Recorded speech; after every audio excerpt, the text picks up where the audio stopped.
On peut démarrer. Donc, merci encore d'être venu. Donc, aujourd'hui, nous allons parler des plans de gestion de la sécurité sanitaire des eaux, les PGSSE. Un webinaire similaire avait été réalisé il y a 2 ans maintenant. Le contenu est sensiblement le même. J'ai rajouté un petit zoom sur les PGSSE, sur les captages, puisque l'échéance arrive un peu plus vite, mais on va en parler. Mais sinon, globalement, c'est la même chose avec quelques petites actualités aussi sur les documents qui peuvent vous aider à faire votre PGSSE. Donc, je vous propose qu'on se lance sans plus attendre. Juste vous indiquer également que vous pouvez poser des questions directement sur le chat. De cette manière, ça va me permettre, moi, de récupérer ces questions et ensuite de les poser à Albi. Ou à la fin. Il y aura un temps d'exposé d'abord où je vais faire l'ensemble de la présentation et à la fin, un temps de questions. On a prévu une heure et demie maximum de webinaire. Ce sera peut-être moins, mais on a vraiment voulu laisser du temps pour vos questions. Voilà. Donc, je vais me lancer. Alors, si ça me... Voilà. Donc, en sommaire, on va commencer par une présentation très générale sur de quoi on parle quand on parle de PGSSE. Ce sera peut-être redondant pour certaines personnes, je m'en excuse, mais ça permet vraiment de reposer les bases. Donc, les différentes étapes du PGSSE et la philosophie générale du PGSSE. Ensuite, une partie réglementaire où je vais rappeler les obligations, les attentes et donner aussi un peu de sens derrière cette réglementation. Et pour finir, les astuces et les sources dont vous pouvez vous inspirer pour construire un PGSSE. Au fur et à mesure de la présentation, j'essaierai d'insister sur certains points qui font qu'un PGSSE fonctionne et est utile. On peut se lancer. Donc, qu'est-ce que sont les PGSSE dans un premier temps? Donc, il s'agit d'une approche de la qualité de l'eau en continu. C'est-à-dire que en supplément du contrôle sanitaire qui existe déjà, ou de la surveillance ou de l'autosurveillance que vous réalisez déjà sur vos installations, le contrôle de la qualité de l'eau en général. L'avantage du PGSSE, c'est qu'il va permettre d'anticiper les risques et de les écarter de manière préventive et au fur et à mesure. Contrairement, ou plutôt en complément du contrôle sanitaire, par exemple, qui va arriver à un moment et signaler qu'il y a une non-conformité, mais quelque part, c'est déjà trop tard. Et avec un outil comme les PGSSE, s'ils sont bien réalisés, anticiper ces problèmes permettra d'une part d'éviter la non-conformité et d'autre part de mieux gérer les risques. Le PGSSE, qu'est-ce que c'est, ou plutôt qu'est-ce que ça doit être? C'est un document opérationnel qui est adapté à la complexité des installations et des services d'eau et qui permet d'anticiper et gérer les risques. J'insiste là-dessus. Le PGSSE peut faire peur quand on regarde les documents un peu à froid. Ça a été le cas de certaines communes, par exemple, avec qui j'ai pu échanger, qui se sont frottés un peu aux documents, soit de l'AST, soit de l'ARS sans avoir d'introduction. Et on peut avoir l'impression qu'il fallait réaliser la totalité de toutes les lignes présentes dans les PGSSE. Ce n'est pas forcément la logique du PGSSE. L'idée, c'est d'avoir quelque chose qui est adapté à vos installations et à vos risques. Bon, je vais y revenir sur les étapes d'après, mais c'est un message que je voulais faire passer dès le début. Ensuite, c'est un plan évolutif, c'est-à-dire que quand on va arriver aux exigences de calendrier ou un peu après, si on n'a pas eu le temps de terminer son PGSSE, ça ne veut pas dire que le PGSSE, justement, est terminé. L'idée du PGSSE, c'est de se donner, au bout de ce cycle que vous voyez à l'écran, se donner des objectifs et un plan d'action, réaliser ce plan d'action. Une fois qu'on est arrivé au bout, on fait un état des lieux de qu'est-ce qui a été amélioré, qu'est-ce qui pose problème, éventuellement quels nouveaux risques sont apparus, ça peut arriver, et on se relance. Évidemment, la première fois où on va lancer le cycle PGSSE, ça va être un peu plus long et un peu plus touffu, surtout le début, l'inventaire. Ensuite, ça va devenir une mécanique qui permettra à tous les services impliqués dans la gestion de l'eau et la distribution de l'eau d'être mieux informés et plus efficaces. Pour l'instant, ce que je dis, ça sonne comme des vœux pieux, mais vous allez voir que ça va devenir un peu plus concret au fur et à mesure. Donc, la première étape, excusez-moi, hop, je reviens avant. La première étape, c'est l'état des lieux, vous le voyez ici en haut à droite, l'état des lieux du réseau et du service d'eau. Cet état des lieux, il doit permettre de connaître toutes ces installations Parfois, on a des captages, on ne sait plus exactement où sont les installations, ça peut arriver, surtout sur des petites installations. On a des installations, l'entretien, il est fait, il est fait plus ou moins régulièrement et sans forcément avoir des procédures, etc. L'idée de l'état des lieux du réseau et du service, c'est de bien connaître ces installations et aussi son service. C'est pour ça que je parlais d'entretien de réservoir, c'est un exemple. Mais aussi de connaître ce qui manque ou ce qui ne va pas. Par exemple, si au moment de faire l'inventaire de mon réseau, je me rends compte qu'il y a certaines canalisations, je ne sais pas quel type de canalisation c'est, ça ne veut pas dire que mon PGCSE ne peut pas démarrer. Par contre, je vais me noter quelque part, là, il y a peut-être un risque. Comme je ne connais pas mes canalisations, je ne sais pas quel âge elles ont ou si elles sont faites dans un matériau qui peut, par exemple, générer des CVM ou un autre polluant. Voilà, ça va me permettre d'avancer. Une fois que cet état des lieux est fait, on passe à la deuxième étape, qui est une identification des dangers et une évaluation des risques. L'idée de l'identification des dangers, comme je le disais tout à l'heure, c'est en fonction de vos installations et de votre fonctionnement habituel. Vous connaissez déjà sans doute la plupart des dangers et des risques qui peuvent peser sur votre qualité d'eau. Que ce soit si vous avez un captage, vous savez qu'est-ce qui peut contaminer votre ressource. Si c'est de la production-distribution, vous connaissez les facteurs qui peuvent introduire des risques. Par exemple, si vous avez une ressource un peu fragile ou un peu karstique, vous savez que quand il y a un orage, peu après, il y a un risque de turbidité, voire de pollution microbiologique. Et vous avez sans doute déjà des choses qui essaient de s'adapter en conséquence. Là, l'idée, c'est on se pose à plat, on fait la liste des risques et des dangers et on la hiérarchise. Cela va nous amener à la troisième étape, les mesures de maîtrise et la planification des actions. Face aux dangers et aux risques, on a déjà des choses en place, comme je le disais. Déjà, il y a un traitement de l'eau. On essaie de gérer la plupart des risques par là. Il y a une protection de la ressource si on est sur un captage qui permet de gérer un certain nombre de risques. On essaye de voir qu'est-ce qui, malgré ça, reste prioritaire en termes de risques. Et on met des actions en face. La quatrième étape, alors la fin de la troisième étape qui est importante et qui est même, je dirais, centrale, si tout le reste c'est correctement déroulé, c'est la mise en place du plan d'action. On déroule le plan d'action.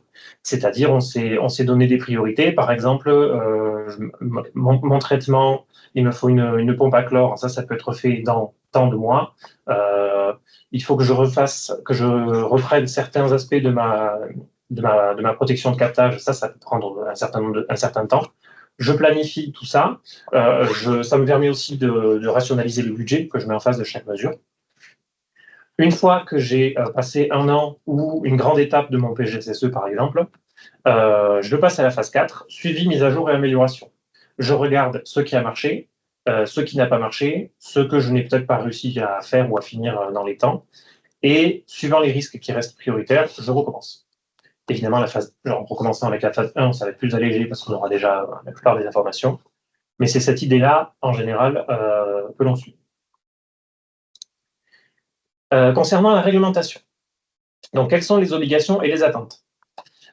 Chaque PRPDE, donc là, il y a une petite nuance que je veux bien préciser parce que c'est une question qui revient assez souvent et c'est normal, c'est pas forcément clair. C'est à la PRPDE, donc à la personne responsable de la production et distribution de l'eau, de mener le PGCSE. Dans le cas d'une délégation de service public, par exemple, c'est la PRPDE qui mène le PGCSE. Cependant, c'est bien la collectivité qui reste responsable, qui reste dans l'obligation de fournir une eau conforme et qui n'introduit pas de risque aux consommateurs. Donc cette obligation-là fait que la collectivité doit aussi être impliquée dans le PGCSE. PRPDE, je revois la question, je répète, c'est personne responsable de la production et de la distribution de l'eau. Dans certains cas, c'est la commune s'il n'y a pas eu de délégation, et dans le cas, par exemple, où il y a une délégation à un syndicat ou autre, c'est ce syndicat ou autre. Le PGCSE doit comprendre les 4 étapes que j'ai listées, ça c'est le deuxième paragraphe. Un point d'importance, il est vivement recommandé, voire même autant que possible quasi obligatoire, de désigner une personne en charge du PGSSE. Ça ne veut pas dire que c'est cette personne-là qui va mener tout le PGSSE, qui va aller voir toutes les installations, qui va tout faire toute seule, mais c'est la personne qui va l'impulser déjà au début, qui va réunir les personnes autour de la table qui ont les informations, donc d'une part la collectivité, d'autre part le syndicat si un syndicat, encore d'autre part l'exploitant si l'exploitant est une personne différente, etc. C'est très important parce que sinon, l'idée du PGSSE, c'est de pouvoir se poser un peu et reprendre les choses. Donc, il faut une personne qui ait cet angle de vue-là. Quatrième point, un PGSSE prend aussi en compte les enjeux quantitatifs. Ça, c'est très important et les agences de l'eau partagent aussi cet angle de vue. Les enjeux quantitatifs, donc le manque éventuel d'eau, est anticipé dans les PGSSE. C'est un enjeu qui est évidemment de plus en plus important, je n'ai pas vraiment besoin de le préciser, mais ça en fait entièrement partie. De toute façon, un manque quantitatif d'eau est aussi un problème de qualité, puisque s'il n'y a plus d'eau, c'est non conforme, si je le fais dans la caricature. Les exemptions vis-à-vis des PGSSE. Il y a certaines PRPDE qui peuvent être exemptées de PGSSE. Donc, les PRPDE qui distribuent moins de 10 mètres cubes par jour ou qui distribuent moins de 50 habitants peuvent être exemptés du PGSSE sans condition supplémentaire. Cela dit, il est tout à fait possible tout de même de faire un PGSSE. Avec évidemment dans ce cas-là un calendrier qui peut être un peu plus à la décision de la PRPDE. Si je dis ça, c'est parce que ça peut être tout de même intéressant de se poser, de regarder qu'est-ce qu'on fait par habitude, surtout que là, en parlant de petits réseaux et de petites communes, souvent il y a énormément de choses qui sont faites par le maire, par les techniciens de mairie, etc., mais qui ne sont pas forcément notées, pas forcément qui sont faites plus par habitude. Et le jour où il y a un changement, alors, suite à des élections, normalement ça c'est un peu derrière nous pour quelques années, mais suite à un changement de personne, on peut soudainement avoir une grosse perte de compétences. Donc le PGSSE peut quand même être intéressant pour des petites PRPDE. Pour les PRPDE qui distribuent moins de 100 mètres cubes par jour ou qui ont moins de 500 habitants distribués, il y a 3 conditions à remplir pour pouvoir éventuellement être exempté de PGSSE. Il faut d'une part que la qualité d'eau prélevée soit conforme aux exigences, donc que les résultats soient conformes de manière un peu plus prosaïque, et qu'il n'y ait pas de risque de dégradation, c'est-à-dire qu'il ne faut pas seulement que les derniers résultats soient conformes, mais bien que sur la durée, les risques soient maîtrisés, en gros, et aussi qu'il y ait un accord de l'ARS. Ce n'est que sur accord de l'ARS qu'une PRPDE peut être exemptée de mener un PGSSE. Encore une fois, mener un PGSSE, ça peut paraître être une grosse contrainte si on se heurte directement aux documents les plus touffus et en partant du principe qu'on va tout mener de front. Je pense personnellement qu'un PGSSE, s'il est mené étape par étape et en commençant de manière à l'échelle vis-à-vis de nos installations, ça peut être intéressant même pour une petite, et peut-être même surtout pour une petite PRPDE ou une petite collectivité. Qui est responsable du PGSSE? Là, je vais clarifier les choses que j'ai déjà un peu évoquées. C'est donc la personne responsable de la production et distribution de l'eau, PRPDE, j'aurais peut-être dû l'écrire, qui a l'obligation de déployer un PGSSE. Cependant, c'est bien la collectivité qui est toujours responsable de fournir de l'eau potable à la population. Dans les cas où la collectivité joue aussi à la compétence eau potable, c'est la même personne, hein, collectivité et PRPDE, donc là c'est relativement simple. Dans le cas où c'est séparé, vous percevez déjà qu'il y a nécessité d'un dialogue. Il faut que la collectivité soit au courant d'où en est le PGSSE et que la PRPDE puisse avoir des informations de la part de la collectivité. Donc les acteurs impliqués, ce sont la collectivité, l'exploitant s'il est différent, et le maître d'ouvrage s'il est différent. Un petit aparté, j'ai mis la collectivité, le maître d'ouvrage, etc. Si on est dans un cas où on a, par exemple, un exploitant pour le captage et un autre exploitant pour la production-distribution, ou tout autre découpage qui peut exister, il est important que tous les acteurs soient autour de la table. Chacun va mener son PGSSE sur sa partie. Par exemple, imaginons, moi j'ai le captage, je vais mener mon PGSSE sur le captage, mais à un moment dans mon PGSSE, je vais prendre contact, alors je vais reprendre contact parce que je les contacte normalement déjà assez régulièrement, les exploitants de tout ce qui est en aval pour mettre à plat les conventions, par exemple, vérifier si elles sont signées, si les besoins n'ont pas évolué, si, par exemple, s'il y a des alimentations en secours, si elles ont été testées, etc. Ce sont des exemples que je donne. Mais ça permet aussi de revoir les acteurs en aval et en amont, ou en amont suivant notre cas de figure, pour remettre un peu les choses à plat. Et souvent, c'est beaucoup plus intéressant de le faire dans un PGSSE en prévention que le jour de la crise. Si on a une rupture plus d'eau, c'est ce jour-là, évidemment, si on n'a pas anticipé, qu'on va prendre contact avec la collectivité qui nous alimente en secours, on va se rendre compte qu'elle n'a plus d'eau non plus, etc. L'avantage du PGSSE, c'est d'anticiper ce type de situation. On partage un peu les constats, les risques, et on essaye de les anticiper. Ça ne veut pas dire qu'on a des solutions miracles dès le début, ni la première année, mais en tout cas, on peut planifier les mesures à mettre en place. En appui du PGSSE, l'Agence régionale de santé, déjà, qui a un rôle de conseil, par exemple, si vous avez besoin d'être aiguillé sur certaines étapes, au lancement du PGSSE, par exemple, ou au moment si vous souhaitez faire appel à un bureau d'études, je vais y revenir, et que vous avez un cahier des charges, vous pouvez par exemple demander une relecture à l'agence à l'agence régionale de santé. Ce n'est pas obligatoire, mais c'est si vous si vous avez des doutes, etc. L'agence de l'eau est aussi un souvenir. Éventuellement le département, la préfecture, etc. Les acteurs du PGSSE en amont ou en aval, comme je l'ai dit, sont aussi importants à convier, et éventuellement un bureau d'études. Concernant le recours à un bureau d'études, il n'est pas obligatoire pour mener un PGSSE. Certains bureaux d'études ont l'habitude, maintenant, au début c'était pas le cas, au début c'était un peu tout le monde découvrait les PGSSE, y compris l'administration d'ailleurs, mais également les bureaux d'études. Maintenant, certains bureaux d'études proposent des prestations. Si vous souhaitez faire appel à un bureau d'études, soyez vigilant sur votre cahier des charges et sur ce que vous souhaitez vraiment leur déléguer. Si vous voulez seulement leur déléguer la première étape, par exemple, c'est-à-dire le diagnostic des installations et du service. Si vous voulez leur confier un peu plus, par exemple étape 1 et 2, pour avoir vu certains cahiers des charges, il y en avait certains qui étaient de manière assez visible des copier-coller d'autres documents. Dans ces cas-là, il y a un fort risque que les bureaux d'études soit ne sachent pas trop comment répondre parce que la demande n'est pas très bien cadrée, soit vous fassent des estimatifs ou trop réduits ou beaucoup trop larges. Voilà. L'idée du PGSSE, c'est quelque chose que je vais dire plusieurs fois, c'est qu'il vous soit utile en tant que PRPDE ou collectivité. C'est-à-dire que quand vous avez votre PGSSE, vous puissiez retrouver facilement quels sont les risques principaux, quelles sont les informations que j'ai pour chaque installation, quels sont les risques je l'ai dit, quelles sont les mesures que je veux mettre en place dans mon plan d'action, etc. Il y a un risque si vous faites appel à un bureau d'études et que vous ne suivez pas suffisamment l'étude qui est menée, que le document soit moins exploitable.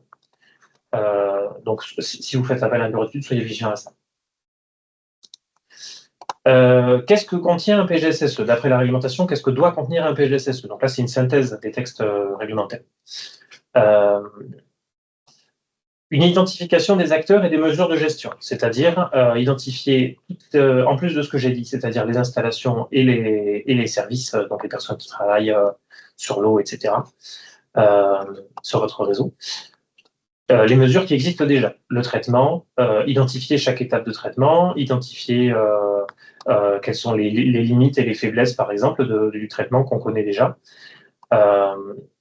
identifier le suivi des différents paramètres et du traitement, par exemple, et identifier si ce suivi fonctionne, etc. Là-dessus, un petit point d'attention également. Le PGSSE a une logique un peu particulière, qui est un peu nouvelle. C'est une logique où la PRPDE va se pencher elle-même sur ses installations et sur son service pour trouver ce qui peut être amélioré. Ça veut dire qu'au moment du diagnostic, s'il y a des défauts, il faut les lister et il ne faut pas se les cacher. L'ARS ne va pas noter un PGSSE, et l'ARS ne va pas dire vous avez noté dans votre PGSSE que votre pompe à chlore parfois est défectueuse, c'est pas bien. Ça n'arrivera pas. Ce que l'ARS va faire, c'est ce qu'elle fait déjà, c'est-à-dire si elle voit des résultats non conformes, elle va intervenir en demandant une amélioration, etc., etc. Le PGSSE, c'est un outil qui est pour vous, donc il faut qu'il soit transparent. Ça veut aussi dire, par exemple, qu'au moment d'échanger des informations entre l'exploitant et la collectivité ou la PRPDE, il faut aussi qu'il y ait une transparence sur ce qui marche moins, et c'est sur ce qui peut être amélioré. C'est une logique un petit peu particulière, mais c'est comme ça que cela peut générer une amélioration. Il y a également donc une évaluation des risques dans le PGSSE. Cette évaluation des risques, elle se fait souvent sous la forme d'un tableau. Alors, je crois que je n'ai pas pris là. Sous la forme d'un tableau où on indique d'une part la fréquence à laquelle un danger peut survenir et d'autre part la gravité de ce danger. Par exemple, j'ai une non-conformité microbiologique. Si mon traitement est maîtrisé convenablement, la fréquence, elle est très rare, elle va arriver une fois par an, on va dire, voire moins. Par contre, le risque, il est très grand, puisque microbiologique, ça veut dire impact direct sur la population. Ce risque-là va être important. À l'inverse, si j'ai quelque chose qui se produit très régulièrement, par exemple, j'ai des dépassements de conductivité sur une eau qui, de manière naturelle, a une conductivité élevée, l'impact sur la santé il est assez faible. J'aurai un risque qui, même s'il est plus fréquent, sera peut-être à gérer plus tard que le premier que j'ai identifié. Une petite mise en garde là-dessus, l'évaluation des risques, c'est un exercice qui doit être fait vraiment par les personnes qui connaissent les installations et le traitement. Si ce n'est pas le cas, c'est très facile de se lancer dans une liste de risques à n'en plus finir. Je vais lister que se passe-t-il si un avion se crache à côté de mon captage, que se passe-t-il si on peut trouver des risques à l'infini. Il faut partir de ce qui est probable, aussi de ce qui n'est pas très probable, mais sans non plus aller dans l'invraisemblable. Tout ça, c'est en gardant en tête que le PGSSE, ensuite, il doit vous être utile. Donc, la liste des risques, si vous avez 2500 risques à l'arrivée, si on s'y prend de manière trop exhaustive, c'est possible, vous n'allez pas vous en servir. Donc, il vaut mieux commencer raisonnablement. Concernant la suite, quels délais? Alors, les délais pour mettre en place un PGSSE, ils sont connus dans la réglementation. Donc, pour les captages, il faut que le PGSSE, c'est-à-dire les 4 étapes, les 4 premières étapes du PGSSE, donc un premier cycle complet, soit réalisé avant le 12 juillet 2027, donc l'année prochaine, quasiment jour pour jour, un mois après. Et pour les installations de production et distribution, avant le 12 janvier 2029. 2 remarques à ce sujet. La première, ce n'est pas parce qu'il y a une différence dans le calendrier dans la réglementation qu'il faut voir les PGSSE captage et installation et production-distribution comme des choses différentes. Si vous avez à la fois le captage, la production et la distribution, il est intéressant de faire le PGSSE en réfléchissant à tout en même temps. C'est plus long, c'est sûr, mais ça évite de refaire des choses 2 fois ou de se rendre compte qu'on a oublié des pans entiers du PGSSE en faisant l'autre moitié, entre guillemets. Ensuite, deuxième remarque, concernant les délais, c'est ce qui est écrit dans la réglementation.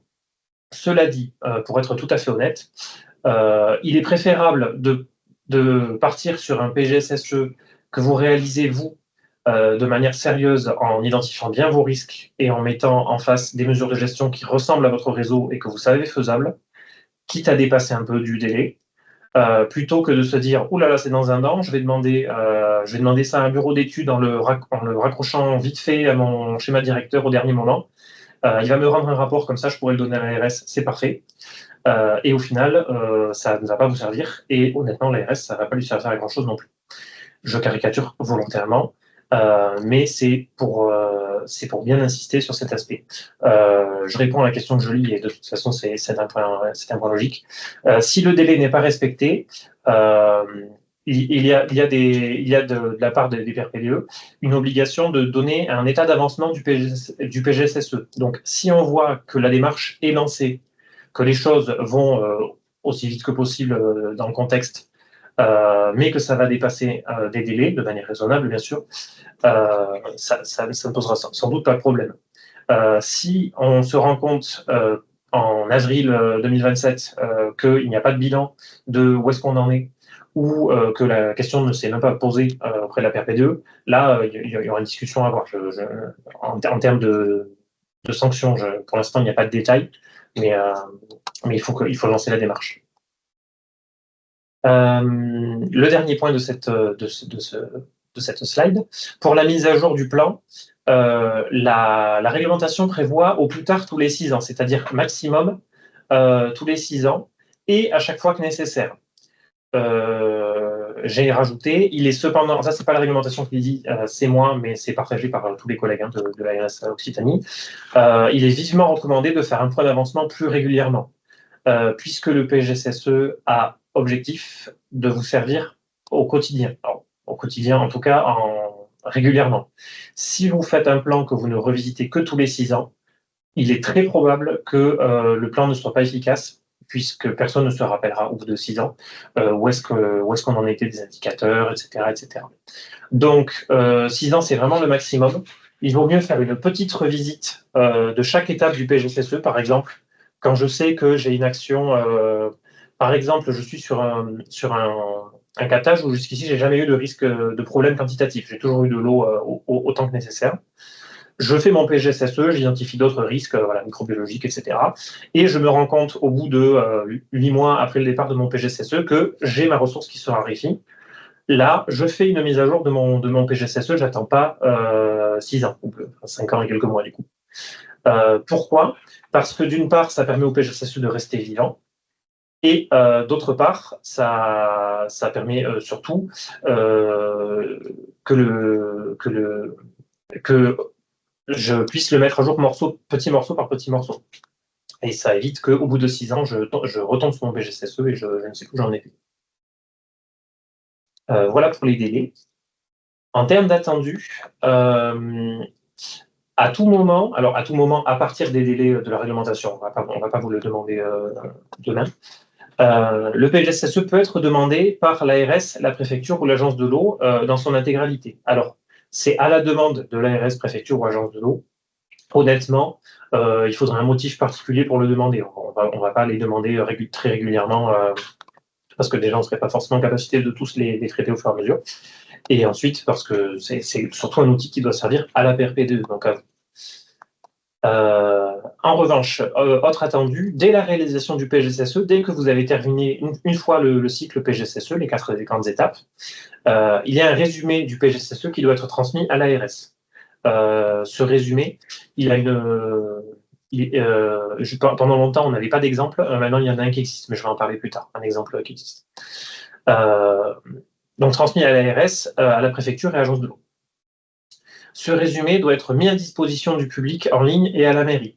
Vous aurez donc compris que c'est un résumé à destination du grand public. Donc, on ne rentre pas dans le détail technique de qu'est-ce qui a marché, qu'est-ce qui n'a pas marché, de où sont précisément les points de captage, etc.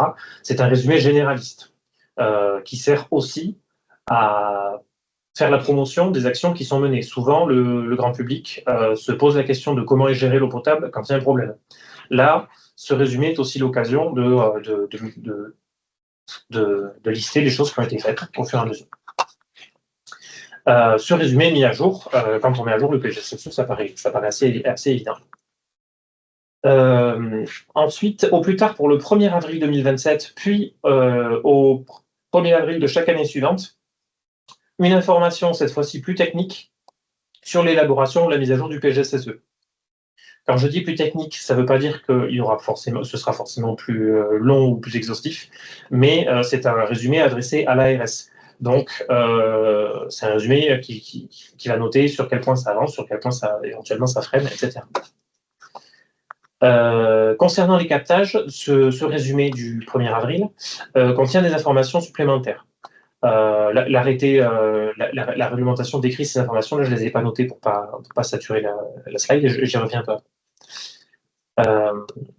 L'envoi de ces informations se fera, je dis sera fait, c'est effectivement au futur, par un outil dédié qui s'appelle Aquasys. Pour l'instant, le module qui permettra ça n'existe pas, mais au fur et à mesure, vous serez informé. Si d'ici là, vous avez des informations à faire passer à l'ARS, que ce soit des questions ou le résumé de la réalisation du PGSSE, vous le faites par les voies classiques, par mail. Voilà.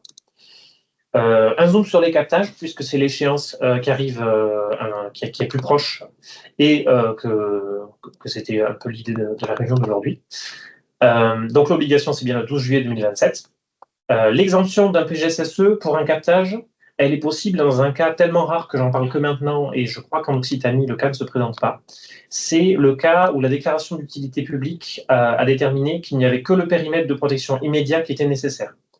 C'est une démarche qui a été très peu réalisée, car en fait, elle était prévue par la réglementation pour être plus simple, et au final, elle n'est pas plus simple. Donc bref, en tout cas, pour tous les captages, un PGSSE est nécessaire, sauf dans ce cas très précis, qui pour moi n'est pas présent dans la région, si je ne dis pas d'erreur. L'évaluation des risques pour les captages comprend un recensement et une cartographie de là ou des zones de captage, des points de captage précis, des points de prélèvement également, et une cartographie des zones de sauvegarde si elles existent, c'est assez rare, et également une description de l'affectation des sols et des processus de ruissellement. Ça, ce sont des choses qui, si vous ne les avez pas au premier lancement de votre PGSSE, lors du premier inventaire de vos PGSSE, ce n'est pas forcément grave, mais ça va faire partie des choses où il y a peut-être un risque, par exemple, que vous allez identifier. Risque, c'est ne pas bien connaître l'affectation des sols et donc s'exposer à une pollution surprise, entre guillemets. Et une des mesures que vous allez mettre dans votre plan d'action par la suite, c'est améliorer la connaissance de l'affectation des sols ou des processus de ruissellement, via une étude ou que ce soit d'autre. L'analyse des risques, pour le captage toujours, elle prend en compte les risques naturels, les activités humaines et les pressions connues sur la ressource. L'aspect quantitatif fait partie du PGSSE. Je le répète, ici, c'est volontaire. Ça fait entièrement partie du PGSSE captage. La déclaration d'utilité publique, qui est quelque chose qui existe depuis bien plus longtemps que les PGSSE, est une base essentielle pour les PGSSE.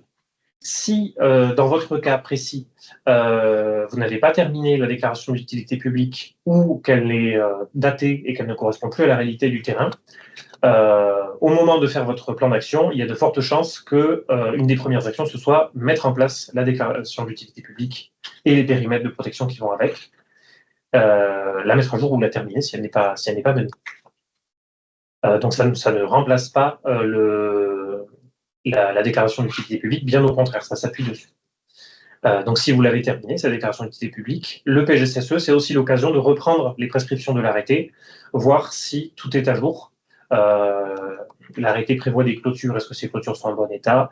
L'arrêté prévoit d'avertir les différentes activités humaines qui peuvent être polluantes de la présence du captage. Est-ce que c'est toujours fait avec les nouveaux arrivants, etc.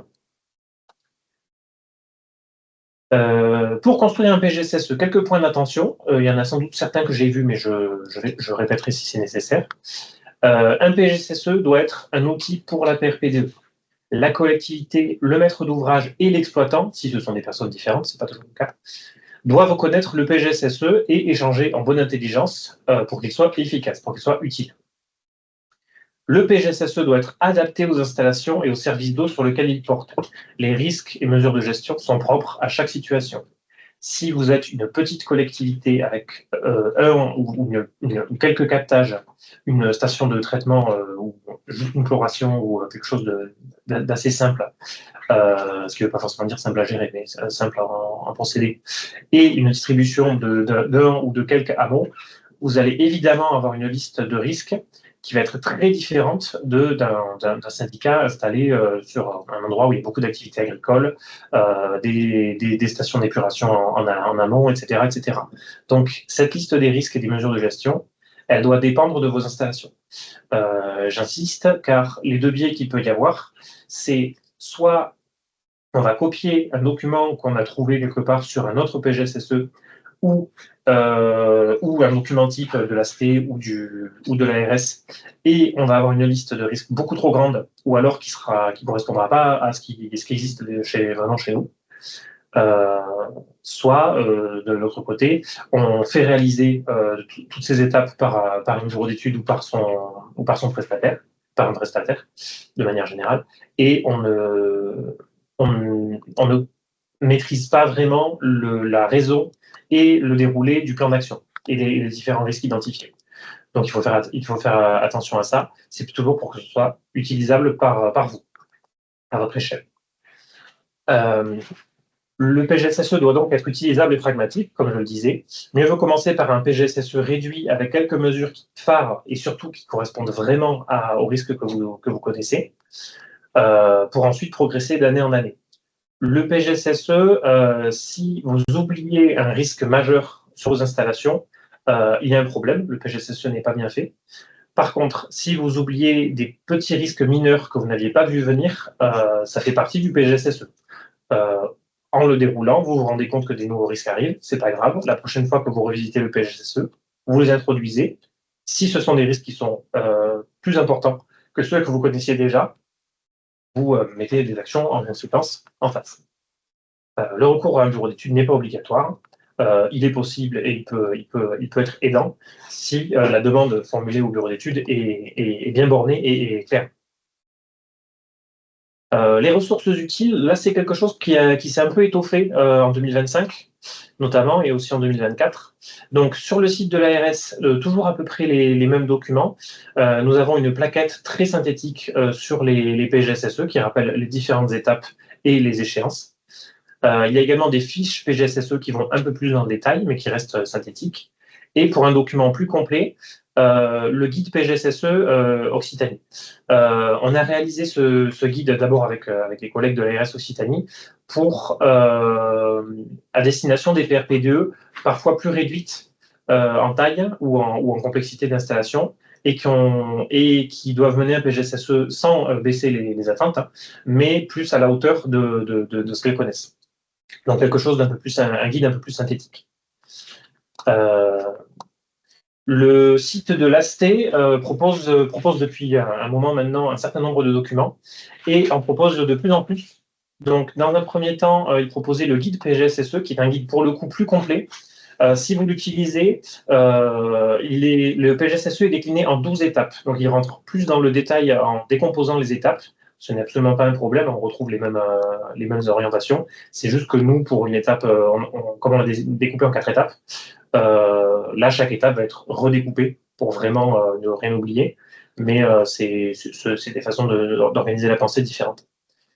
Ils ont également, alors en annexe de ce guide PGSSE, il y a un tableau d'analyse des risques de l'ASTE qui analyse tous les risques possibles sur un PGSSE.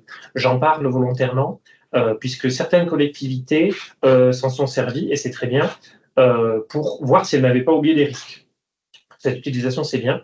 En revanche, d'autres collectivités ou syndicats d'eau, PRPDE de manière générale, se sont lancés dans le tableau en remplissant tous les items.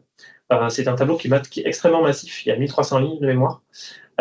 Donc, si vous voulez l'utiliser, faites-le de manière raisonnée. Par exemple, si vous avez très peu de chances d'avoir des pollutions industrielles sur vos installations, tout ce qui est risque de pollution industrielle, vous allez le regarder quand même pour vérifier s'il n'y en a pas quelques-unes qui pourraient vous concerner, mais globalement, la plupart, vous pourrez les enlever. L'ASTE met également à disposition un résumé de la réglementation sur les PGSSE, donc similaire à la présentation d'aujourd'hui, mais plus synthétique sous la forme d'une fiche. Ça, c'est assez récent. Il y a également la fiche à remplir pour indiquer l'avancement des PGSSE. C'est ce dont je vous parlais tout à l'heure, c'est la fiche à destination du grand public. Oui, quelqu'un me demande ce que c'est l'ASTE. Très bonne question, je le vois en diagonale. L'ASTE, c'est, alors je ne me rappelle plus exactement ce que veut dire l'acronyme. Ouais, je ne me rappelle plus exactement. Mais c'est une association qui réunit d'une part le ministère de la Santé, d'autre part des acteurs de l'eau, donc l'Office international de l'eau, les grandes sociétés qui travaillent dans l'eau, etc. Et qui fournit des documents de... Voilà, merci. J'ai la réponse dans le chat, merci beaucoup. L'Association scientifique technique pour l'eau et l'environnement. Et donc, les travaux sur les PGSSE sont chapeautés par le ministère de la Santé. Donc, c'est une source tout à fait officielle. Et donc, cette fiche à remplir pour l'avancement des PGSSE, c'est concernant le rapport grand public que j'évoquais un peu plus tôt. L'AST a proposé un exemple, c'est un exemple, vous pouvez évidemment faire quelque chose d'un peu différent, ou de complètement différent si vous le souhaitez, mais des choses à indiquer au grand public d'une part et aux institutions quand vous communiquez votre résumé PGSSE. Il y a également une fiche, toujours sur le site de l'AST, sur le rôle de chaque acteur, qui clarifie un peu, d'une part, le rôle de chaque acteur. Quand je dis chaque acteur, c'est la PRPGE, la commune, le prestataire éventuellement, etc. Et aussi un résumé des subventions de chaque agence de l'eau. Ça, c'est des choses qui, sans doute, vous intéresseront. Les subventions de chaque agence de l'eau concernant les PGSSE sont résumées sur cette fiche. Je me rends compte que je ne vous ai pas mis le lien, mais c'est disponible toujours sur le site de l'AST. Vous tapez AST PGSSE, vous tombez sur le site, sur la page, où tous ces liens sont présents. Voilà. Pour construire votre PGSSE, en plus de ces documents, vous pouvez contacter bien sûr l'Agence régionale de santé, de préférence celle de votre département, puisque c'est celle qui connaît vos installations et qui a l'habitude de vous accompagner.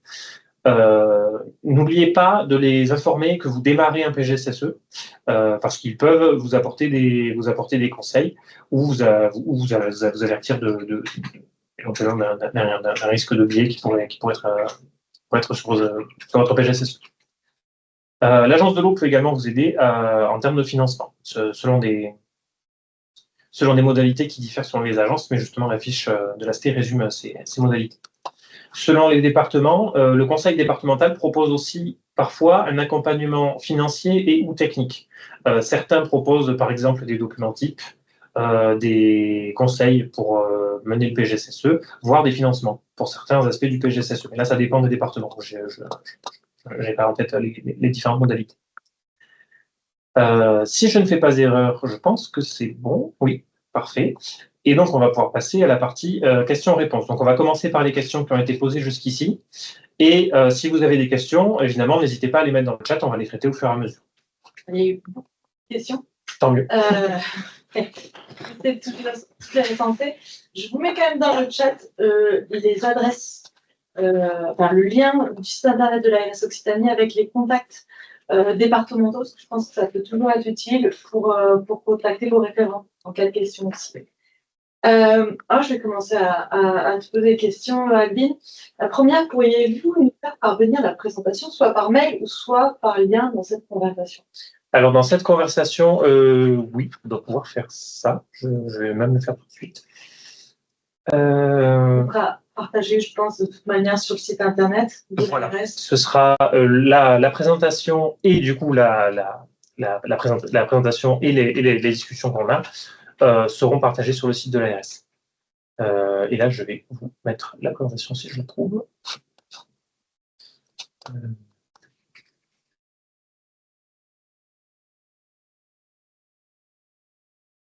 Alors, quelques petites secondes. Voilà.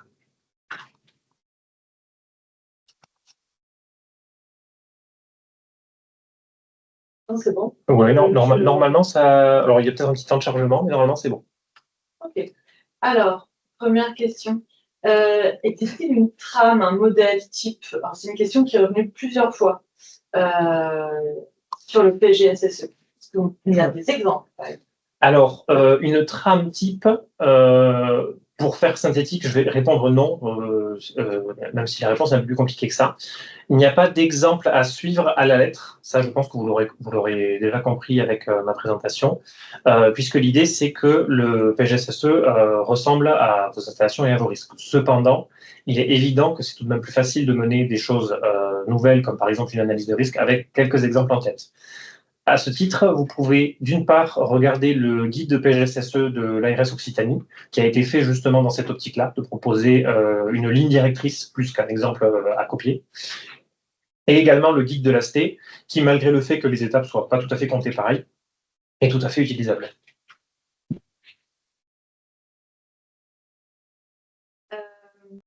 Je rajoute, je sais que certains départements, par exemple, au sens conseils départementaux, ont proposé des exemples. A priori, il n'y a pas de problème à l'utiliser non plus. Ensuite, sur notre commune, nous ne sommes pas des gestionnaires de notre eau. Elle est gérée par la métropole. Notre présence est-elle nécessaire pour réaliser le PGSSE? Alors, dans ce cas-là, ce n'est pas vous.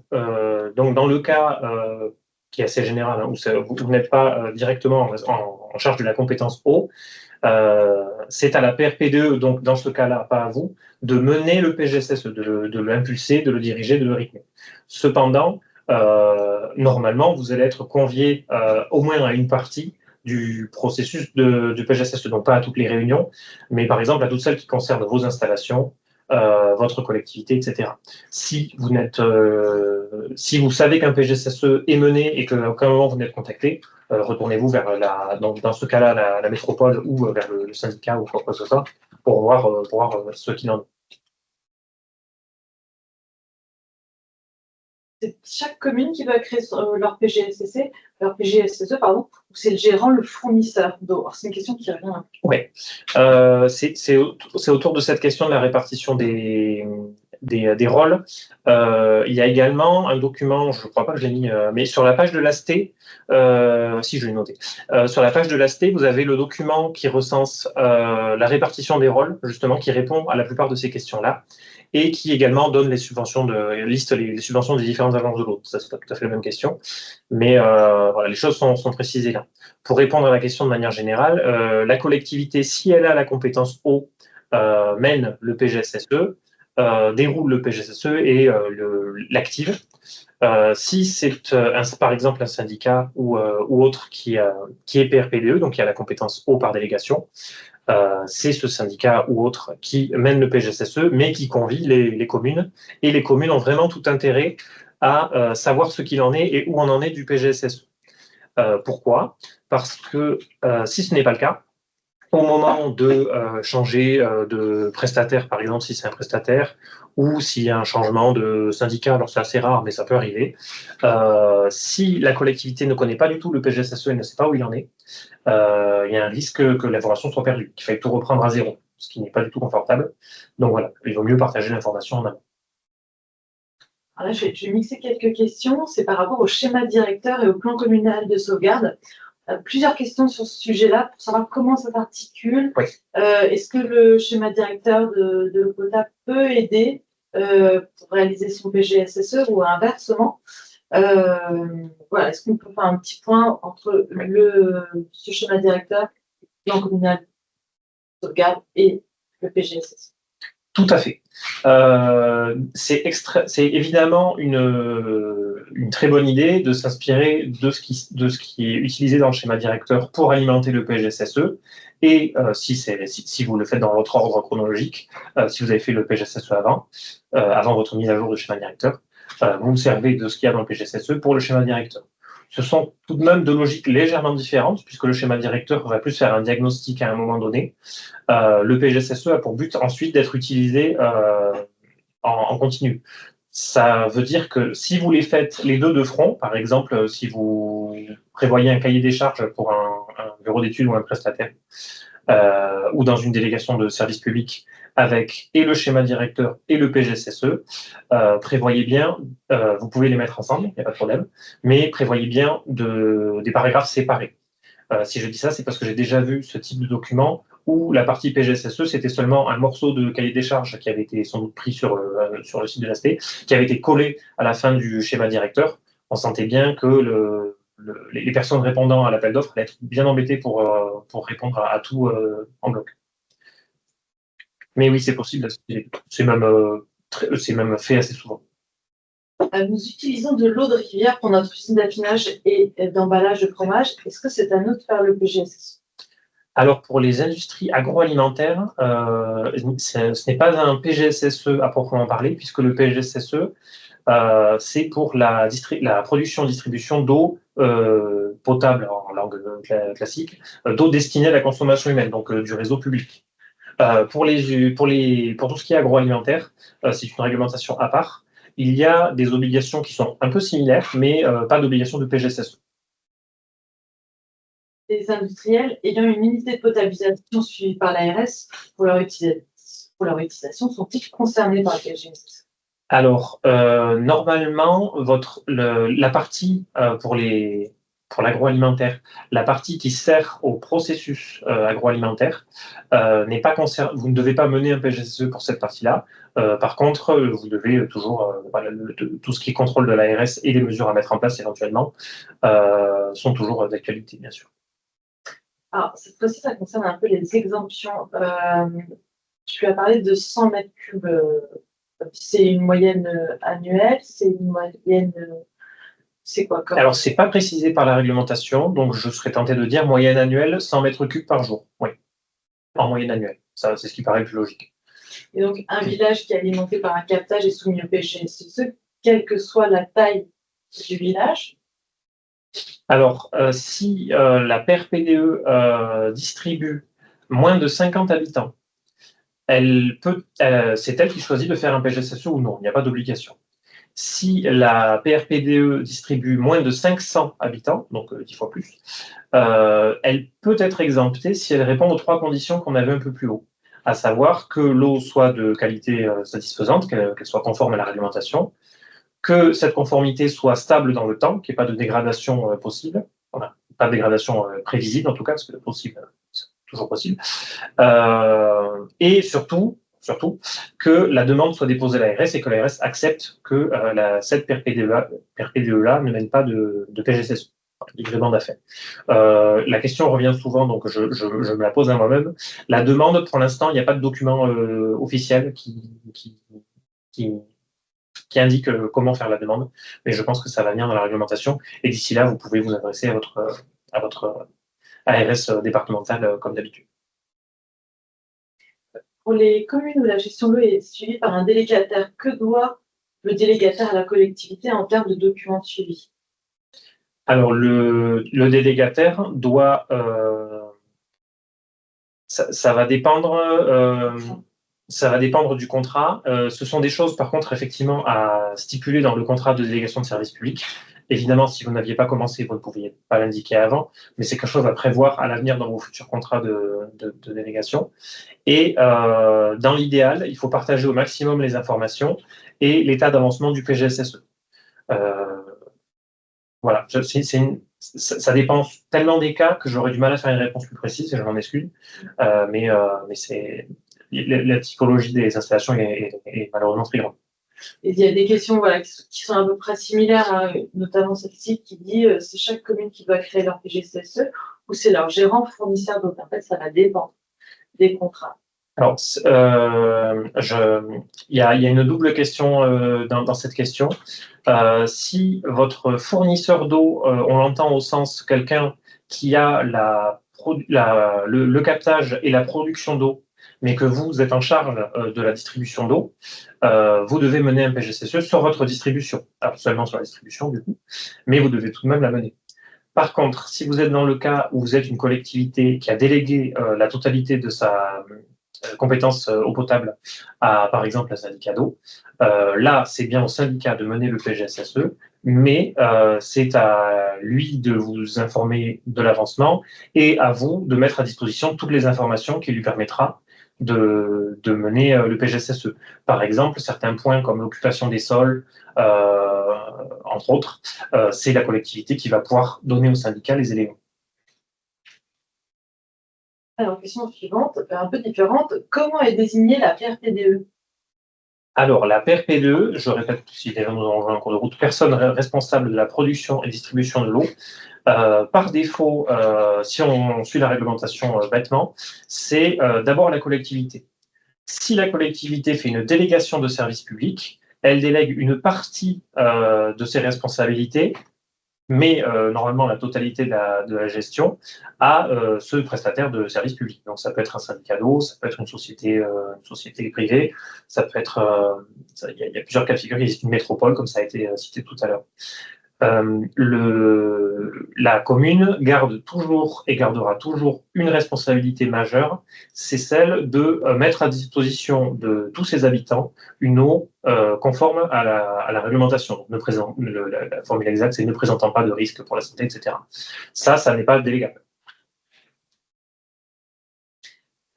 Est-ce qu'une commune peut créer soi-même son PGSSE, son bureau d'études, étant donné que les élus connaissent bien le réseau et interviennent sur le terrain, et en sachant que la suite de la question, ça concerne à nouveau les règles d'exemption. Donc, je pense que ça peut être bien que tu mettes la slide qui correspond à ça, pour me rappeler. Alors, je reviens sur la slide sur les exemptions, un peu plus tôt. Et donc, pour répondre à la première question qui était posée, si vous êtes, quelle que soit la taille d'ailleurs de votre commune, communauté de communes, syndicat, si vous avez en interne toutes les capacités pour mener le PGSSE en entier sans faire appel à un bureau d'études, faites-le. Ce sera effectivement sans doute plus simple pour collecter des informations, échanger, etc. Il y aura peut-être moins de navettes. Cependant, pour des raisons de moyens humains et parfois de découpage administratif ou des raisons plus politiques, ou même d'avoir besoin d'avoir un regard extérieur, ça peut arriver, on peut le confier à un bureau d'études, mais ce n'est absolument pas obligatoire. La mise à jour des PGSSE donc, se fait tous les 6 ans. Pourquoi ne pas avoir mis 10 ans comme les diagnostics, sauf pour les plans et interventions? Alors, la raison du choix des 6 ans, j'avoue que je ne la connais pas. Je pense que ça vient de la version européenne des textes, donc c'est des discussions que je ne connais pas. Déjà, 6 ans, ça me paraît très très long, même si je comprends l'envie de le faire correspondre aux autres calendriers déjà connus. L'idée du PGSSE, cependant, ça reste d'être mis à jour au fur et à mesure et mis à jour morceau par morceau. L'idée, à mon avis, alors je peux me tromper, j'ai pas mon propre réseau d'eau, mais mettre à jour un PGSSE au bout de 6 ans ou de 10 ans, en essayant de garder la mémoire de tout ce qui a changé d'ici à la dernière modification, ça me paraît très compliqué. Pour garder la mémoire de tout, savoir quels changements ont été faits, s'il y a eu des problèmes. Je donne un exemple concret. Je mets à jour mon PGSSE, sauf qu'il y a 5 ans, il y avait une casse réseau qui est due à un événement et personne, sur le moment, n'a noté quoi et on n'a pas tout de suite mis à jour le PGSSE. J'aurais eu l'occasion de peut-être régler un problème là en me disant la casse réseau elle a eu lieu parce que des travaux ont été faits sans respecter toutes les consignes, parce que X ou Y raison. Au bout de 6 ans, j'ai perdu la mémoire. D'ailleurs, pour être tout à fait honnête, au bout de 6 ans, il n'est pas complètement exclu qu'on ait carrément perdu le PGSSE. Donc je vous invite vraiment à faire une mise à jour aussi fréquente que possible, mais sans reprendre tout le PGSSE évidemment, en prenant seulement les choses qui ont changé. C'est un document qui va rester vivant. Devons-nous mettre le résumé du PGSSE dans 6PA? Alors non, je crois que ce n'est techniquement pas demandé ni possible pour l'instant. Le résumé PGSSE, il est donc celui pour le grand public. Il est demandé par la réglementation de le mettre à disposition du public sur un site internet, je crois que c'est noté comme ça, et en tout cas à la mairie, ça c'est sûr. De la même manière, par exemple, que les bulletins du contrôle sanitaire doivent être mis à disposition à la mairie. Ça suit à peu près le même procédé. Affiché. Voilà. Et ce résumé doit aussi être doit pouvoir être transmis à l'ARS, agence de l'eau ou préfecture si c'est demandé. Voilà. En attendant la finalisation du PGSSE, quelles sont les obligations en termes d'analyse en autocontrôle, d'identification des risques, etc. Alors, en termes d'autocontrôle, pour le PGSSE, il y a un certain nombre qui sont listés. Je vais essayer de vous les retrouver. Normalement, je les ai mis de côté. Excusez-moi. Hop.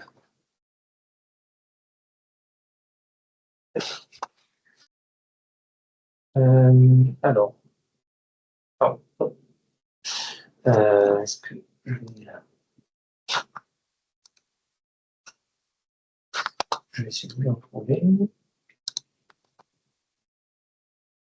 Je vais aller directement dans la réglementation. Effectivement, il y a certaines choses qui sont précisées en termes de suivi. C'est juste que j'attends d'être sûr d'être sur le bon texte pour ne pas embrouiller les personnes.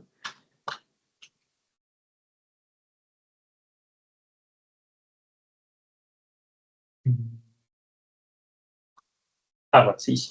Alors, je vais vous partager.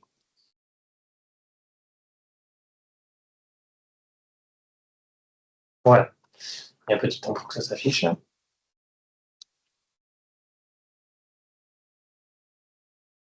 Donc, c'est l'arrêté qui forme un peu le cœur du PGSSE, si jamais vous voulez vous plonger dans la réglementation.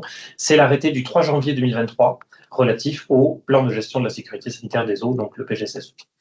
L'article 3 liste les éléments pour répondre à la question qui vient d'être posée. à savoir l'évaluation des risques et l'autocontrôle qui permet de répondre à cette évaluation des risques doit comprendre tous les paramètres ayant une limite ou une référence de qualité dans le code de la santé publique. En d'autres termes, tous les paramètres qui sont déjà suivis par le contrôle sanitaire. Les paramètres et micropolluants énumérés dans une liste du code de l'environnement, donc je n'ai pas la mémoire, mais qui est disponible ici. Et les substances prioritaires également listées ici. Et voilà, vous avez les différentes listes. Et surtout, j'ai envie de dire le plus important, parce que tous les points du code de l'environnement sont importants, mais encore plus important, les polluants pertinents déterminés sur la base des informations recueillies dans le cadre de l'évaluation des risques. Dit comme ça, c'est très formel, mais c'est l'ensemble des polluants pertinents pour vos installations. Encore une fois, si vous êtes en très haute montagne, il y a un certain nombre de polluants, les pesticides de grande culture, un certain nombre de polluants industriels, etc., dont vous avez assez peu de chances d'entendre parler. Par contre, à l'inverse, vous allez avoir des polluants microbiologiques peut-être plus présents pour des raisons variées, ou parce que le captage est plus difficile à protéger. Voilà, donc ça va dépendre également, les paramètres présents à l'état naturel qui pourraient constituer un danger potentiel. Donc, vous partez de ce qui existe déjà dans le contrôle sanitaire et vous rajoutez tout ce qui vous semble pertinent. On va mettre bien sur tout à fait. Sur la discussion. Oui, je vais rejoindre la discussion et je vais repartager la présentation.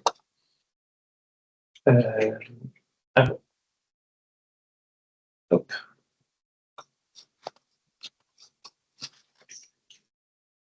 Alors, question suivante. Notre station d'eau potable doit être démantelée d'ici 2028 pour un raccordement vers une autre ressource. Le captage sera alors abandonné. Notre syndicat n'aura plus de compétences de distribution. Doit-on quand même définir un PGSSE au niveau du captage, plus production, ou seulement au niveau de la distribution? C'est une question pour des questions aussi particulières, notamment en termes de calendrier et aussi en termes de risque de glissement du calendrier. On sait que ça peut arriver. Je vous propose de plutôt poser ce type de questions à l'ARS de votre département. Je ne sais pas dans quel département vous êtes, mais a priori le Gers. Ah, le Gers. Bah, voilà, de poser la question à nos collègues du Gers, de l'ARS, qui sauront peut-être répondre à votre cas plus particulier. Doit-on réaliser une étude sur les captages non utilisés? J'accède juste à la conversation pour mettre le lien. Voilà. Donc je mets le lien vers la liste des paramètres qui avaient été demandés. Ici. Voilà. Là, c'est l'arrêté en entier. Et pardon, la question, c'était quoi? Pardon, notre captage doit-on réaliser une étude sur les captages non utilisés? Les captages non utilisés, soit ils sont abandonnés et normalement ils sont désamorcés, ils n'ont pas vocation à être réutilisés, soit ils ne sont pas encore utilisés, ils sont à l'état de projet, et donc vous ne menez pas de PGSSE dessus. En revanche, normalement, ils ne sont pas utilisés du tout. S'il s'agit de captages qui sont de secours et qui pour l'instant ne sont pas utilisés, mais qui peuvent être amenés à être utilisés en cas de besoin, ils doivent être compris dans le PGSSE. Alors, il n'y aura peut-être pas le même niveau de détail que le captage principal ou les captages principaux, mais cependant, il faudra en tenir compte. Par exemple, c'est un exemple que j'ai déjà donné, mais qui est assez parlant. Si vous avez un captage de secours, il ne faut pas se rendre compte que l'eau est non conforme ou que la vanne ou le tuyau de secours ne fonctionne pas le jour où vous en avez besoin. Le PGSSE permettra justement de se poser la question en amont. Est-ce que j'ai fait des tests? Est-ce que j'ai fait un contrôle un peu avant de me servir de mon alimentation de secours ou régulièrement, etc. Le délégataire, lorsqu'il y a un délégataire pour réaliser le PGSSE, est-ce qu'il est en charge de faire un état d'avancement à la collectivité de la réalisation de celui-ci chaque année? Alors, la réglementation ne le prévoit pas. Cependant, il me semble évident que pour les délégataires, c'est une pratique à avoir, d'échanger très régulièrement, dès que nécessaire, avec les collectivités. Et à l'inverse, en se mettant à la place d'une collectivité, ce sont des informations qui me paraîtraient importantes à demander. Avant le 12 juillet, est-ce que le PGSSE est obligatoire? Sera-t-il obligatoire? Alors non, l'obligation n'est que pour les captages au 12 juillet 2027. Cependant, c'est l'obligation de s'être lancé sur le premier cycle complet des PGSSE. Comme je l'ai dit tout à l'heure, autant que possible d'avoir terminé le premier cycle.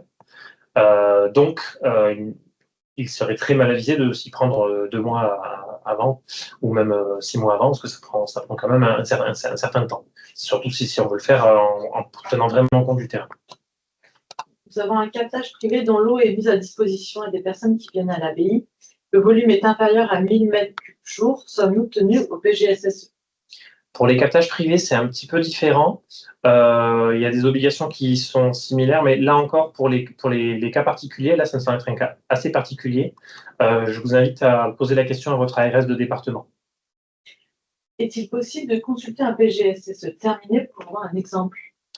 Alors, je n'en ai pas à disposition à vous fournir pour aujourd'hui, mais c'est sans doute possible d'en trouver. Je pourrais regarder pour essayer d'en mettre à disposition au moment de mettre la présentation en ligne. Enfin, le webinaire d'aujourd'hui. Après, c'est toujours difficile de mettre un exemple parce que ça ne colle pas à toutes les situations. Tout à fait. Le risque d'un exemple, mais ça, je pense que vous l'avez compris, c'est que des gens le recopient à l'identique. Or, pour un PGSSE, ce n'est jamais possible de recopier à l'identique. Y a-t-il une différence entre le diagnostic permanent d'assainissement et le PGSSE, hormis le fait que cela concerne des réseaux différents? Bon, déjà, c'est une différence importante que cela concerne des réseaux différents. Et alors, ce ne sont pas les mêmes réglementations, mais ça, à la limite, c'est une différence un peu administrative. Le PGSSE ne concerne que l'eau destinée à la consommation humaine. Cependant, si vous avez des informations en faisant votre diagnostic sur votre autre diagnostic, des informations qui peuvent influer sur l'eau potable, par exemple, vous savez que vos mesures d'assainissement peuvent avoir un impact sur la qualité de l'eau potable, il y a des éléments que vous pourrez piocher, mais ce ne sont pas deux démarches à mener en parallèle ou qui sont connectées directement l'une à l'autre. Pour les subventions, peut-on avoir le lien de l'AST? Oui, le lien de l'AST, alors il a été passé un peu plus tôt et il est dans la conversation, je veux dire. On peut le remettre, évidemment.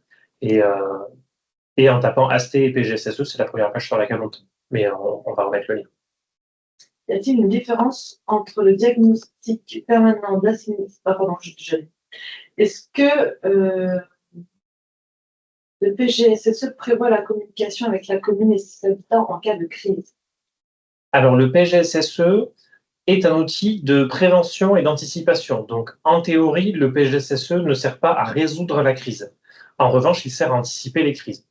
Donc, c'est une réponse qui peut paraître un peu alambiquée, mais le PGSSE, par exemple, au moment où vous le menez, vous allez vous rendre compte qu'un des risques que vous avez sur votre commune, par exemple, c'est je n'ai pas de mesure de gestion de risque si je n'ai plus d'eau ou si mon eau ne peut plus être distribuée parce qu'elle est non conforme.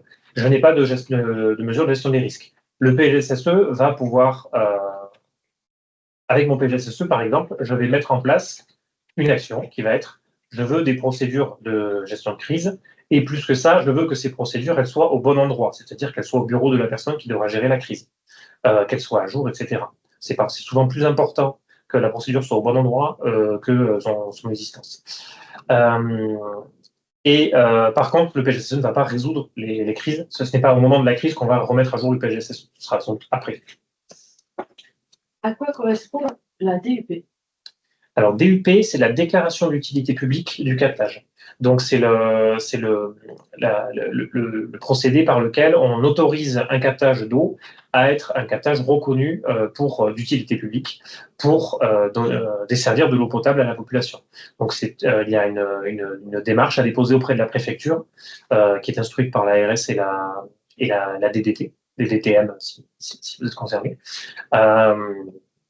Qui vise à mettre en place des périmètres de protection autour du captage, pour faire très court, et à reconnaître l'utilité publique de ce captage.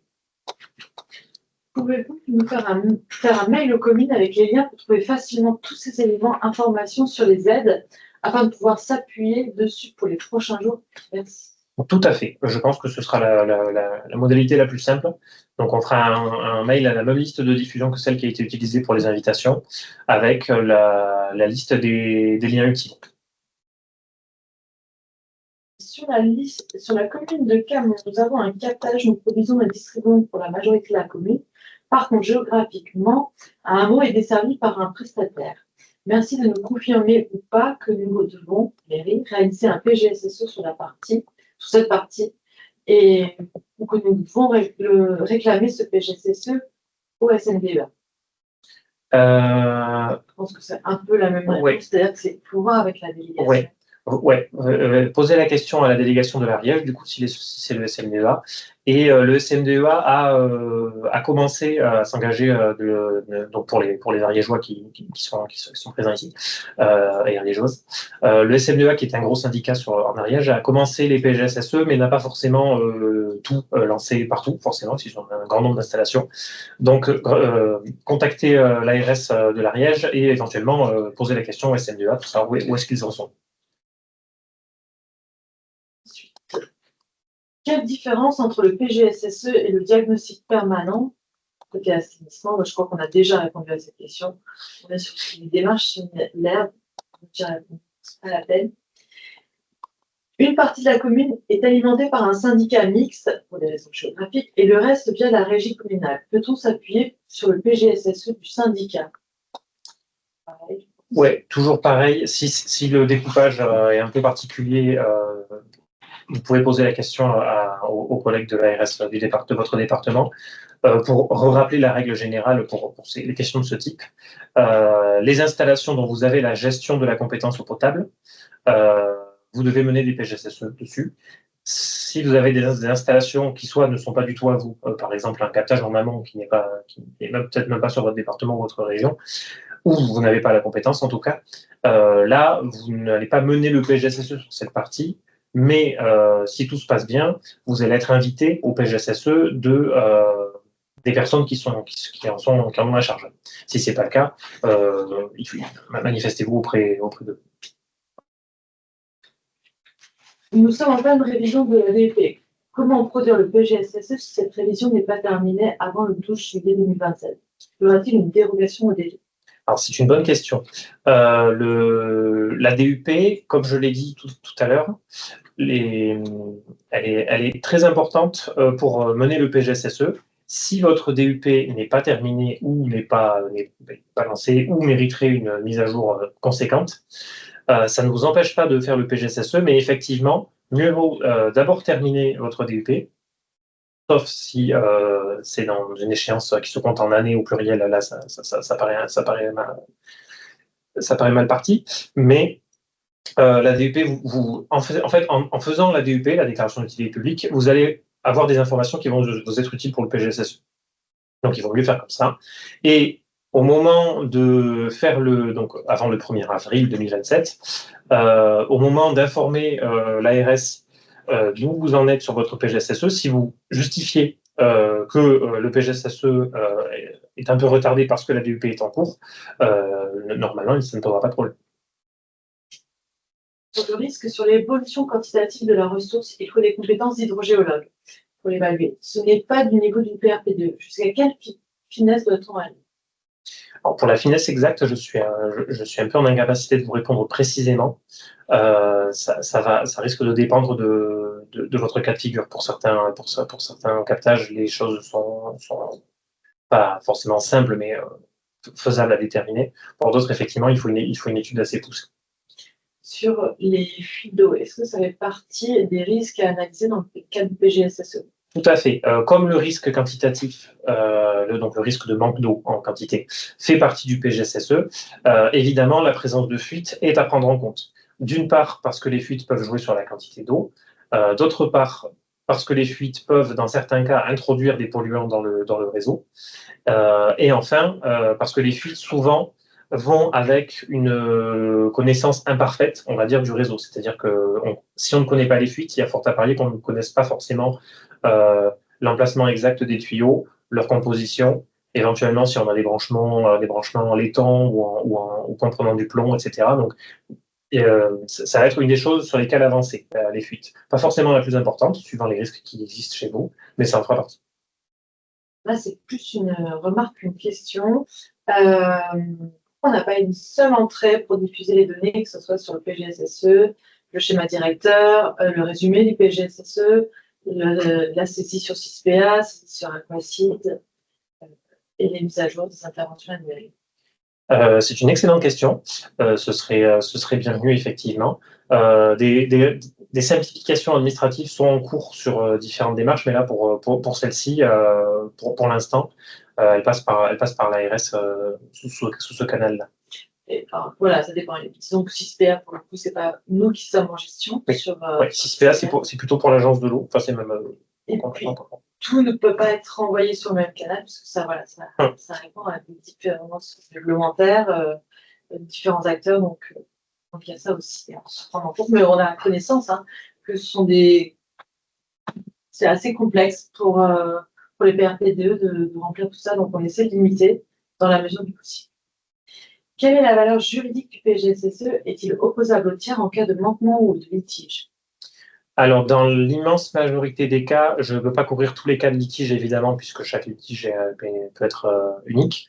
Mais le PGSSE ne dédouane pas de l'obligation sur laquelle je suis déjà revenu quelques fois, à savoir la collectivité, la commune ou la communauté de communes, etc., a obligation de fournir à sa population une eau de qualité conforme à la réglementation, n'introduisant pas de risque pour la santé. Donc, cette obligation-là, le PGSSE, même si on a un PGSSE qui est à jour, si on a un risque, du coup pas un risque, mais vraiment un événement type une contamination dont on a prouvé qu'elle venait de l'eau potable et des malades éventuellement un recours, le PGSSE ne protège pas de ce recours-là. Est-ce qu'on peut rappeler les règles d'exemption pour les captages?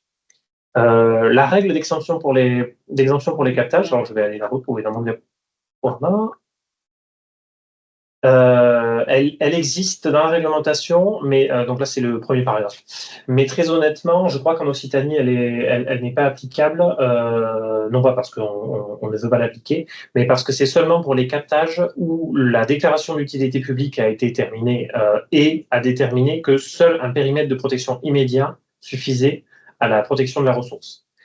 Si on ne l'a pas fait, ce n'est pas par habitude de faire le complet, c'est parce que en fait, la démarche pour accepter de n'avoir qu'un périmètre de protection immédiat est paradoxalement parfois plus complexe que de faire la déclaration d'utilité publique totale. Donc voilà. Est-ce que dans l'état des lieux, au niveau de l'étape 1, le contexte géologique, hydrologique du captage doit être également précisé? Oui, dans la mesure de ce qui vous sera utile ensuite pour l'analyse des risques et les mesures à mettre en place. Par exemple, la connaissance du type de ressources que vous avez, si c'est une ressource superficielle, jusqu'où à peu près enfin à peu près, quels sont les polluants qui peuvent intervenir sur cette ressource superficielle, ça peut être des choses qui peuvent venir d'assez loin. Si c'est une ressource souterraine, est-ce qu'elle est karstique, est-ce que c'est une nappe profonde, peu profonde, etc. Ces éléments-là doivent être connus parce qu'ils ont un impact sur les risques qu'on peut attendre. Par exemple, si on est sur une ressource karstique, on peut s'attendre à des risques particuliers en cas de précipitation élevée, par exemple, etc. Donc, je répondrai oui, mais pas forcément avec un degré de précision absolu. Le PGSSE a un caractère sensible. Doit-on le diffuser aux communes dans une version détaillée? Donc, cette question, j'imagine, du coup, est posée soit par un syndicat, soit pour une commune ou une collectivité de communes qui a d'autres communes à sa charge, associées à elle. Communiquer le résumé à grand public, ça, c'est toujours possible, évidemment. Ce résumé grand public, évidemment, ne comprend pas les informations sensibles. Et les informations sensibles à communiquer aux communes, je dirais, c'est selon votre connaissance de vos installations et de vos risques. Si c'est utile de les communiquer, communiquez-les. Et de manière générale, même si ce n'est pas toujours facile de premier abord, il est important d'avoir un échange libre et honnête avec les différentes parties pour le PGSSE. Il faut savoir identifier quels sont les points qui ne fonctionnent pas pour ensuite pouvoir les régler dans le temps qui est nécessaire. Une question sur laquelle tu as déjà apporté une réponse.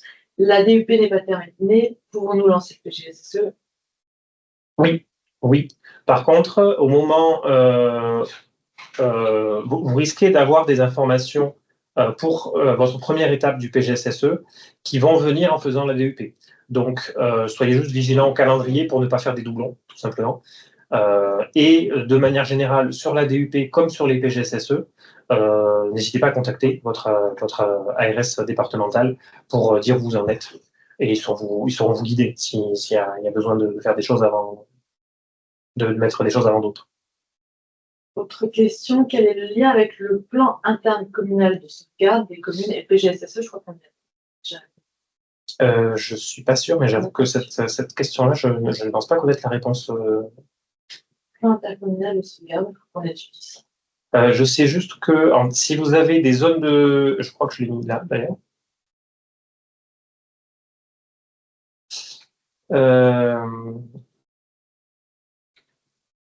Je ne sais plus où je l'ai indiqué. Si vous avez des zones...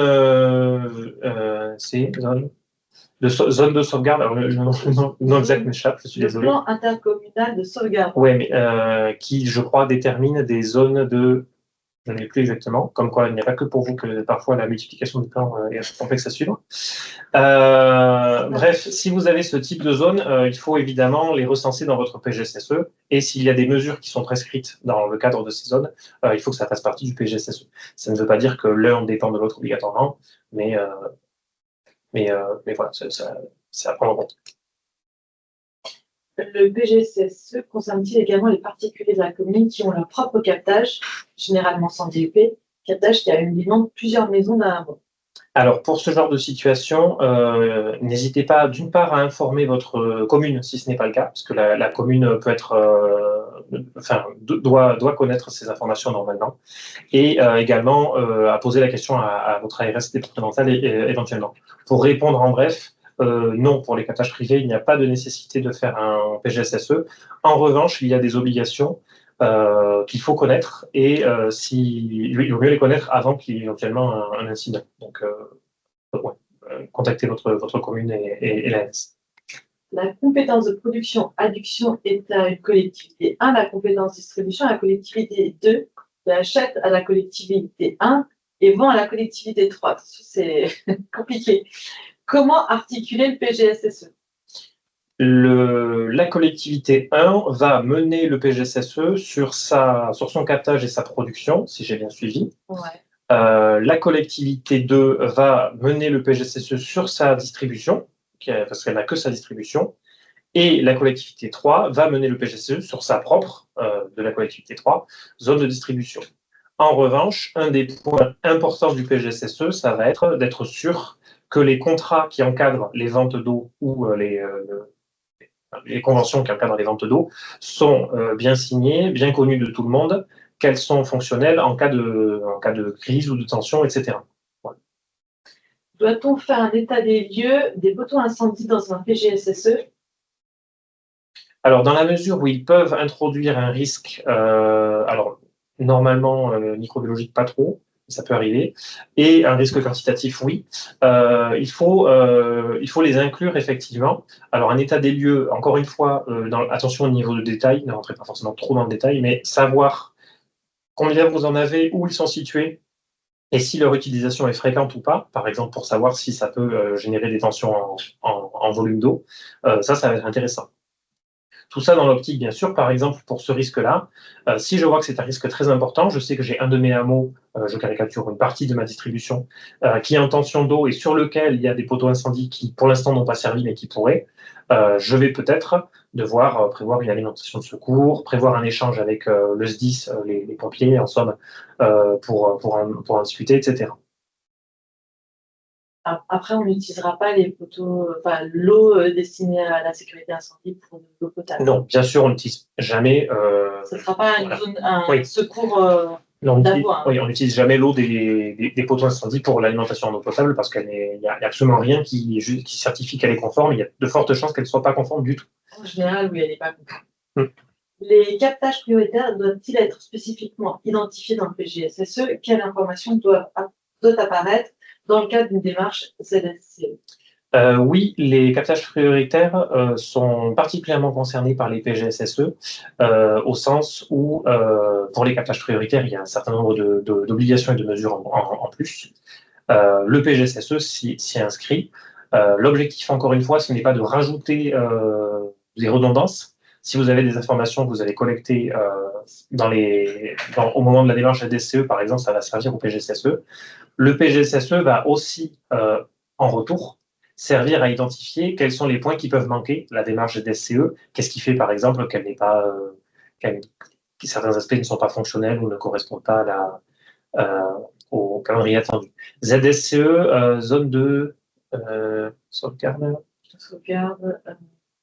C'est pas trop notre réglementation. Alors, si vous ne connaissez pas l'acronyme, c'est que vous n'êtes pas concerné la plupart du temps. Donc, c'est plutôt une bonne nouvelle pour vous.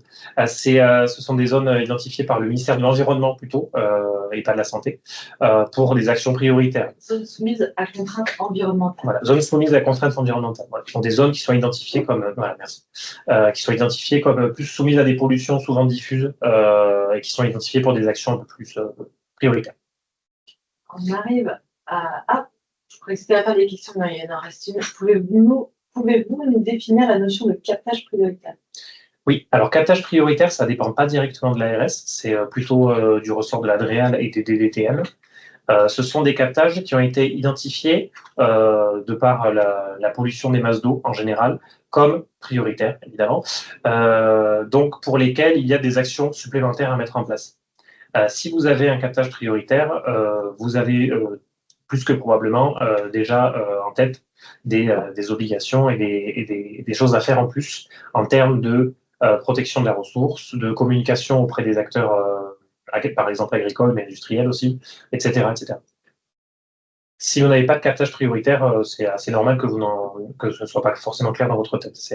Il y en a, je ne sais plus combien exactement il y en a dans la région, mais c'est une portion assez réduite. On arrive au bout des questions, Ali. Et au bout du délai qu'on s'était donné. Et au bout du délai. Merci beaucoup d'avoir assisté à ce webinaire. J'espère qu'il aura répondu à la plupart de vos questions et que pour vous, le PGSSE est un peu plus clair et concret. Évidemment, les ARS de chaque département restent à votre disposition. Je ferai donc passer un mail à tous les contacts qui ont été invités avec la liste des sources et des outils qui peuvent vous être utiles. Et je vous souhaite une très bonne continuation. Oui, à très bientôt, bel après-midi et hydratez-vous bien. C'est impératif. Au revoir, merci beaucoup. Au revoir.